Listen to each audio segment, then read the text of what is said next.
One of the things that we probably don't emphasize enough in our gun dog training, in our field training, shed training, whatever it is you're doing in the field, is to keep our obedience work and our field work separate from each other as we go through the day.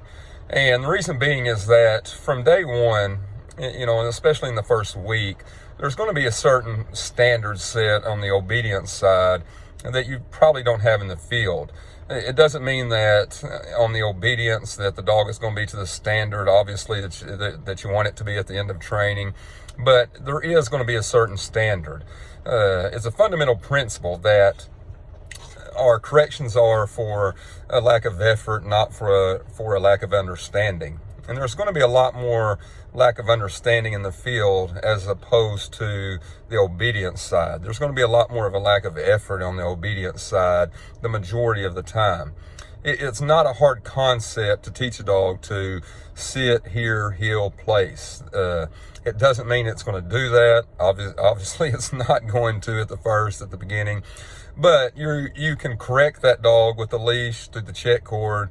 If it comes off of sit when it's not supposed to sit, that you take it back and you put it on the place board and you make it sit. If it's not walking it heel like you want it to walk it heel, you use some gentle tugs. You ain't got to rip its head off. The same way with here, just some gentle tugs to get it back to where you want it to be.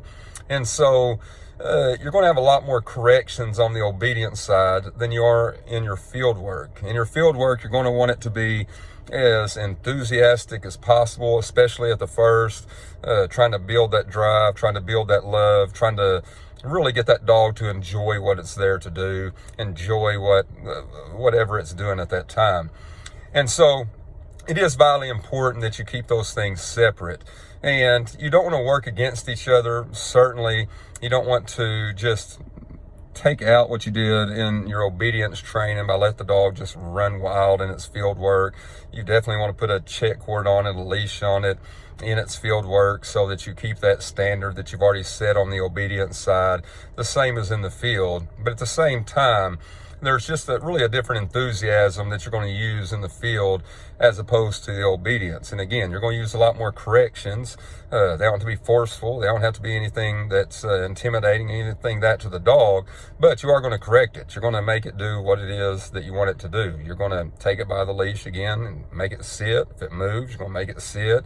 And so those are things that you can't really apply in your field training, especially at the first. You're giving lots of hup-hups, be it going for a shed, be it going for a bird, a bumper. And so you can't really apply sit in the field at that time, or then you're just steadying the dog from day one. And so, again, you definitely want to try to keep those things separate. I do think it is very, very important that you do. And you may be in a situation where, and a lot of people are, that they only have 30, 45 minutes in the morning or the afternoon to do their obedience work and their field work. And so if you're in that situation, I would suggest that you just, maybe on Monday you do 15 minutes of obedience work, crate the dog for about 5 minutes, 10 minutes if you possibly can. Go get a drink of water, go do something, and then come back out. Maybe do 10 minutes of field work that day and then just switch it to the opposite the next day. And you could even take it to the extreme. I would probably, if it was myself and that was the time restraints that I had, I would probably just do obedience work on Monday, do my field work on Tuesday, back to obedience on Monday, all the while, again, maintaining that standard that you've already set in the obedience work in the field by using a check cord, using a leash, and again, not letting the dog just run wild in its field work and having no type of standard in the field. You got to have that. You can't just throw a bumper and let the dog take off through the woods and everywhere else with it, chewing on it, laying down, and again, working against each other. That's the last thing you want. But I would just, if at all possible, keep those things separate. And, again, you may be in a position where that's just impossible for you to do.